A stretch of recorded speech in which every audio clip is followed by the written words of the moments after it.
उसका नाम रवीना था। पहली बार मैंने उसे मोहल्ले की शादी में देखा था।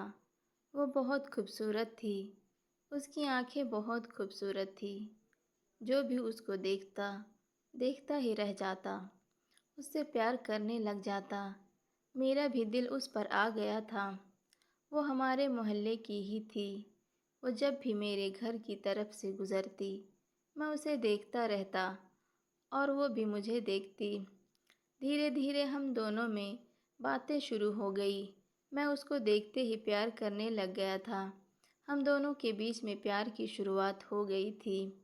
हम दोनों एक दूसरे के साथ टाइम बिताने लगे और हमारा प्यार हर दिन गहरा होता जा रहा था। हम एक दूसरे की खुशियों और दर्दों का हिस्सा बन गए थे। हमारे प्यार को 6 महीने ही हुए थे, लेकिन लगता था हमारा प्यार बरसों से है। पर मुझे घर से बाहर जाना था।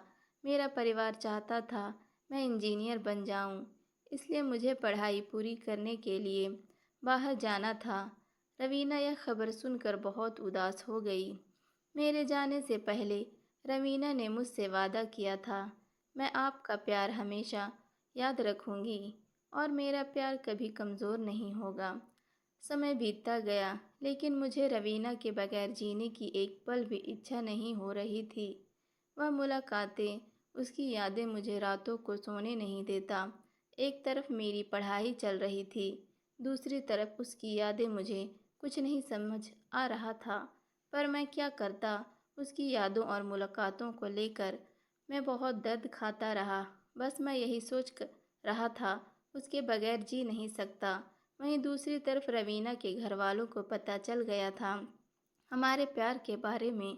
उसके घर वाले चाहते थे उसकी शादी अच्छे घर में हो और मैं पढ़ाई ही कर रहा था, कोई काम नहीं करता था। एक दिन अचानक रवीना का कॉल आया। वो ज़ोर ज़ोर से रो रही थी। मैं उसको बोला, क्या हुआ, कुछ तो बोलो। तभी उसने बोला, मेरी शादी किसी और के साथ फिक्स कर दी है।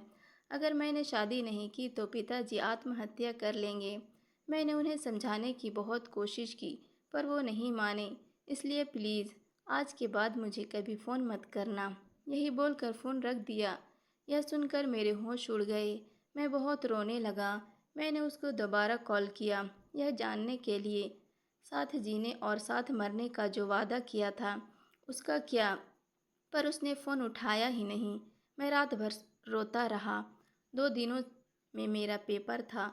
जैसे तैसे मैंने एग्ज़ाम दिए और घर के लिए रवाना हो गया।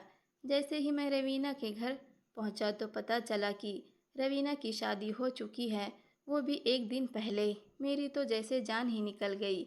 मैं बेसुध हो गया। जैसे तैसे मैं घर आया और घर वाले मुझे कमरे में ले गए। मैं बस रोए जा रहा था।